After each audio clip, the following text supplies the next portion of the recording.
Hi Mama, I'm Katie. Welcome to this video where I'm going to be talking about what is happening to baby and what is happening to Mama in the 4th week postpartum. Let's start with our babies. So the babies are well into the 4th trimester, which is the trimester where they long to have replication of their surroundings when they were in your womb.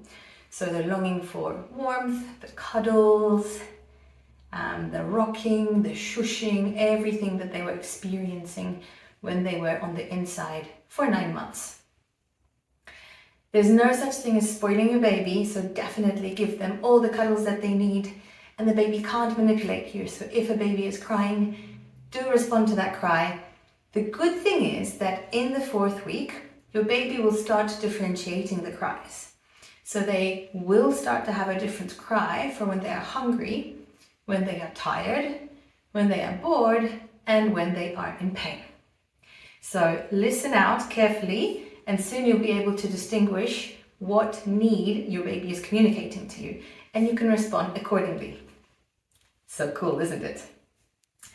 Your baby is still going to be sleeping a lot and still doesn't necessarily have a distinction between daytime and nighttime. Melatonin production of baby should kick in around the 7th week, so a few more weeks to go.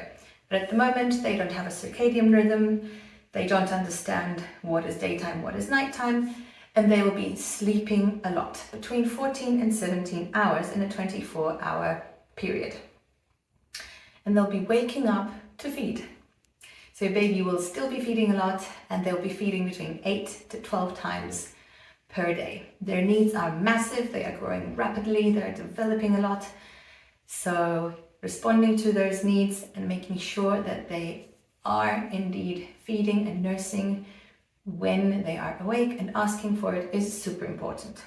One thing that can happen to babies, especially in the first 3 months, so in this 4th trimester, is cluster feeding.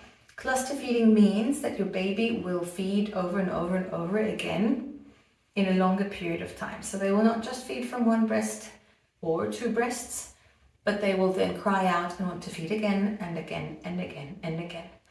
This way they are signaling to your body to produce more milk because their needs are growing, and they might also be in a growth spurt then. So again, listen to your baby, tune into what they're trying to communicate to you, and respond to their needs. Another cool thing that is starting now is cooing and smiling. You might start to hear this. For me, it's super nice to have a response from baby. The first weeks, there was not too much happening, right? Some crying, some feeding, some sleeping, a little bit of wake time. But your baby will be becoming more and more social. They'll be trying to catch your eye contact. They'll be following you. They'll be recognizing your face as well as daddy's face and any faces that they see often. They'll be recognizing also your voices. They'll be trying to follow what they see and what they hear. And the cooing and smiling is also starting now. What can you do with your baby when they are awake? So obviously you have to feed them.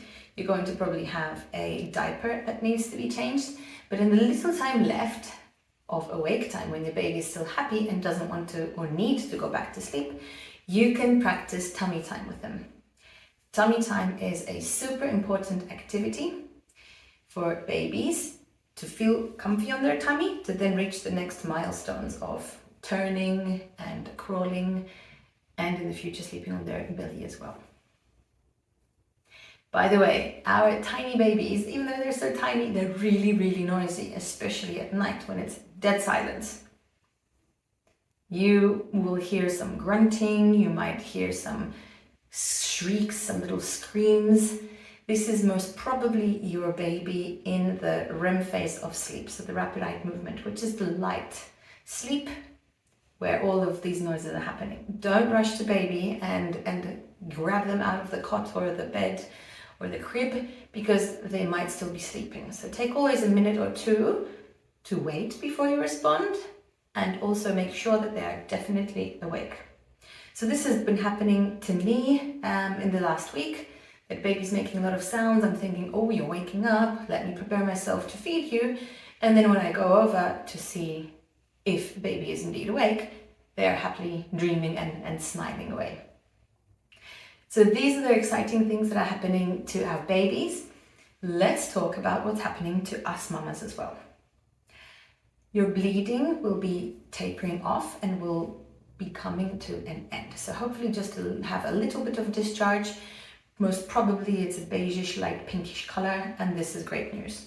You might still bleed this more red blood from time to time, especially if you have sudden movement, for example, or you suddenly do a sudden push.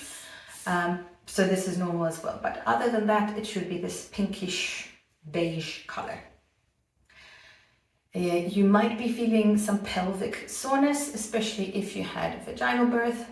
All of those tissues are still going back to where they were. So this is normal. And when it comes to stitches, if you had a C-section or if you had a vaginal tearing, you will have had stitches. These will be healing and the skin will be healing, the muscles will be healing. So you will feel some tension, maybe some pulling there, maybe some itching.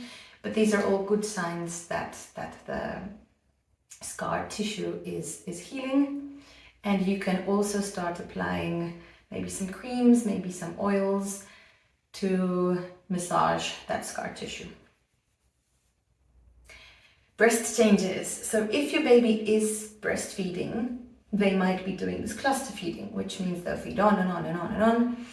Your breast will respond to that, and the response is that they could be at certain times engorged. So they'll be very big, very full, and you'll be feeling like you're about to burst.